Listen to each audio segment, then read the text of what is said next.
මේ දැක්වෙන්නේ උෂ්ණත්ව පරිමාණ අතර සම්බන්ධතාවය. උෂ්ණත්වය මැනීම සඳහා භාවිතා කරන්න පුළුවන් සෙල්සියස් අංශක, ෆැරන්හයිට් අංශක, කෙල්වින් සහ වෙනත් x කියන උෂ්ණත්ව මිතික ගුණයක්. එතකොට පහළ අචල ලක්ෂයේදී මේ ආගයන් දැක්වෙනවා. ඒ කියන්නේ අයිස් ලක්ෂාගයන් සහ ඉහළ අචල ලක්ෂයේවත් හුමාල ලක්ෂාගයන් මෙතනින් දැක්වෙනවා. එතකොට විශේෂ උෂ්ණත්ව මිතික ගුණය සම්බන්ධයෙන් පහළ අචල ලක්ෂාගේ x බිඳුව, ඉහළ අචල ලක්ෂයේ x 100 සහ අවශ්‍ය ආගේ x කියලා ගත්තොත් අතරමැදි සෙල්සියස් අංශක, ෆැරන්හයිට් අංශක, කෙල්වින් සහ x අතර සම්බන්ධතාවය මේ සූත්‍රය මගින් ලබා ගන්න පුළුවන්. මේ දැක්වෙන්නේ ප්‍රසාරණය සම්බන්ධ සූත්‍ර, ඝන ද්‍රව්‍ය ප්‍රසාරණය සම්බන්ධ සූත්‍ර. x කියලා සාමාන්‍යයෙන් අරන් තියෙන්නේ ඕනෑම අවස්ථාවකට ගැලපෙන පරිදි. x කියන්නේ රේඛීය අවස්ථාවට හෝ වර්ගඵල අවස්ථාවට හෝ පරිමා අවස්ථාවට යොදා ගන්න පුළුවන්. පොදුවේ x2 කියන්නේ පසු අගය, x1 මුල් අගය, k ප්‍රසාරණතාව, θ උෂ්ණත්ව වැඩිවීම. වෙන වෙනම ගත්තොත් L කියලා ගන්නවා අපි දිග සඳහා, A කියලා ගන්නවා වර්ගඵලය සඳහා, V කියලා ගන්නවා පරිමාව සඳහා. අනුරූප සමීකරණ තුනක් එන්නේ ඇල්ෆා රේඛීය ප්‍රසාරණතාව, බීටා පෘෂ්ඨීය ප්‍රසාරණතාව, ගැමා පරිමා ප්‍රසාරණතාව. දිග සඳහා මීටර ඒකකය හෝ දිග මැනීමේ ඕනම ඒකකයක් පාවිච්චි කරන්න පුළුවන්. වර්ගඵලය සඳහා වර්ග මීටර හෝ වෙනත් ඕනම ඒකකයක් වර්ගඵලය මැනීමට සුදුසු. V සඳහා ඕනම ඒකකයක් පරිමාවමයින. ඇල්ෆා බීටා ගැමා සඳහා ඕනම එකකට ඒකකය වෙන්නේ සෙල්සියස් අංශකයට නැත්නම් කෙල්විනයට. ඊට ආසන්න වශයෙන් ඝනද්‍රව්‍ය සම්බන්ධව බීටා සමාන වෙනවා 2 ඇල්ෆා වලට, ගැමා සමාන වෙනවා 3 ඇල්ෆා වලට. මේවා එකක්වත් සාධනය කිරීම අවශ්‍ය කරන්නේ නැහැ. මේ දැක්වෙන්නේ ද්‍රවයක් සම්බන්ධයෙන් පරිමා ප්‍රසාරණතා අතර සම්බන්ධතාවය. මේ දැක්වෙන්නේ ද්‍රවයක් සම්බන්ධයෙන් පරිමා ප්‍රසාරණතා අතර සම්බන්ධතාවය.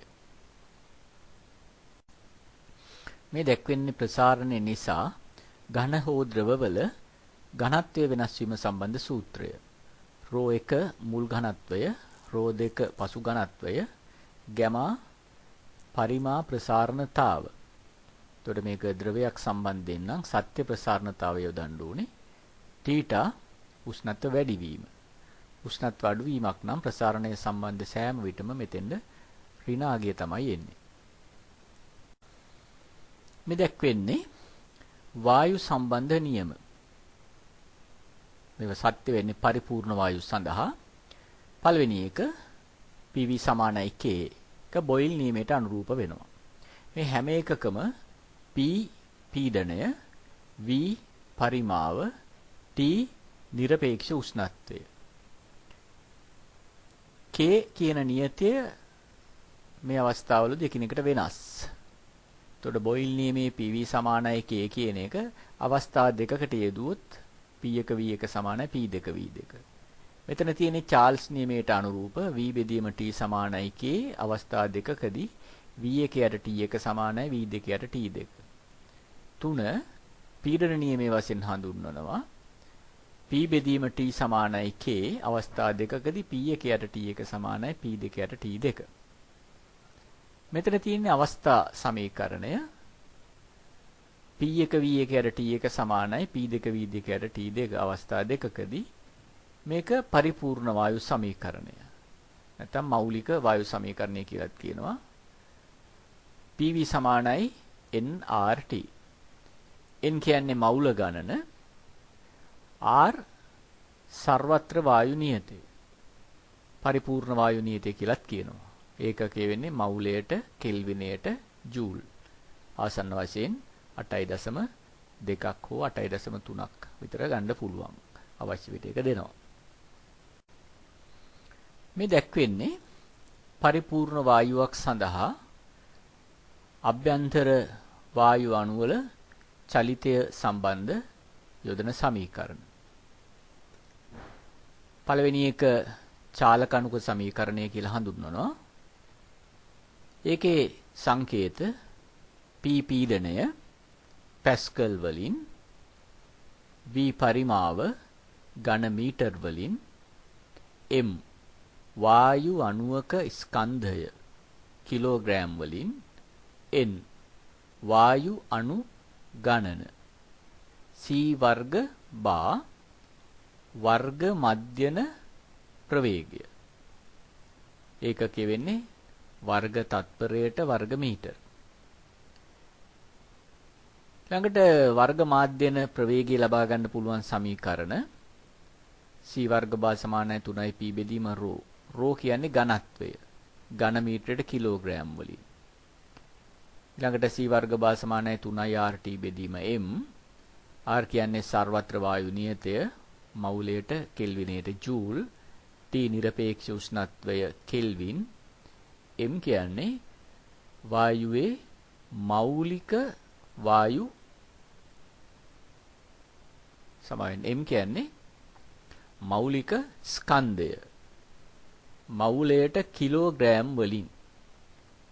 බොහෝ විට රසායන විද්‍යාවේදී මවුලයට ග්‍රෑම් වලින් දෙන්නේ, මෙතනදී මවුලයට කිලෝග්‍රෑම් වලින් ආදේශ කළ යුතුයි. ඒ කියන්නේ වායු කොටසක උත්තරණ චාලක ශක්තිය, භ්‍රමණ චාලක ශක්තිය නොසලකා හරිනවා උත්තරණ චාලක ශක්තිය. N කියන්නේ මවුල ගණන, R නැවත සර්වත්‍ර වායු නියතය, T නිරපේක්ෂ උෂ්ණත්වය. මේ දැක්වෙන්නේ වායු අණුවක චාලක ශක්තිය. E1 සමානයි 2න් 3යි kT. K කියන්නේ බෝල්ට්ස්මාන් නියතය. බෝල්ට්ස්මාන් නියතය. එයාගේ මතක තියාගන්න අවශ්‍ය නැහැ. මේවා සාධනය අවශ්‍ය නැහැ. මේ පළවෙනි එක අපි කෙලින්ම ලබා ගන්නවා.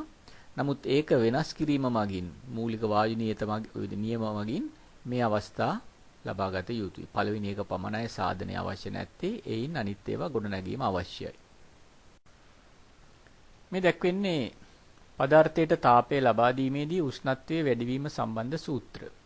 Q ලබා දුන් තාපය ජූල් වලින්, C තාප ධාරිතාව සෙල්සියස් අංශකයට ජූල් හෝ කෙල්විනයට ජූල්. T උෂ්ණත්වය වැඩිවීම සෙල්සියස් අංශක හෝ කෙල්වින්. M ස්කන්ධය කිලෝග්‍රෑම්. S විශිෂ්ට තාප ධාරිතාව කිලෝග්‍රෑමයට සෙල්සියස් අංශකයට ජූල් හෝ කිලෝග්‍රෑමයට කෙල්විනයට ජූල්. Q සමානයි ml. මේ දැක්වෙන්නේ ඕනෑම පදාර්ථ කොටසක අවස්ථා විපර්යාසයේදී යොදන සූත්‍රය. ඒක ඝන ද්‍රව අතර හෝ ද්‍රව වායු අතර අවස්ථා විපර්යාසයකදී යොදනවා. Q කියන්නේ ගුප්ත තාපය, M ස්කන්ධය, L විශිෂ්ට ගුප්ත තාපය. මේක විලයනයේ අවස්ථාවට හෝ වාෂ්පීකරණ අවස්ථාවට යොදන්න පුළුවන්.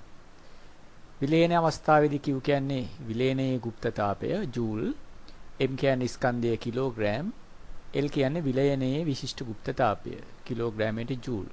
වාෂ්පීකරණ අවස්ථාවේදී Q කියන්නේ වාෂ්පීකරණ ගුප්ත තාපය, M ස්කන්ධය, L වාෂ්පීකරණයේ විශිෂ්ට ගුප්ත තාපය කිලෝග්‍රෑමයට ජූල් වලින්.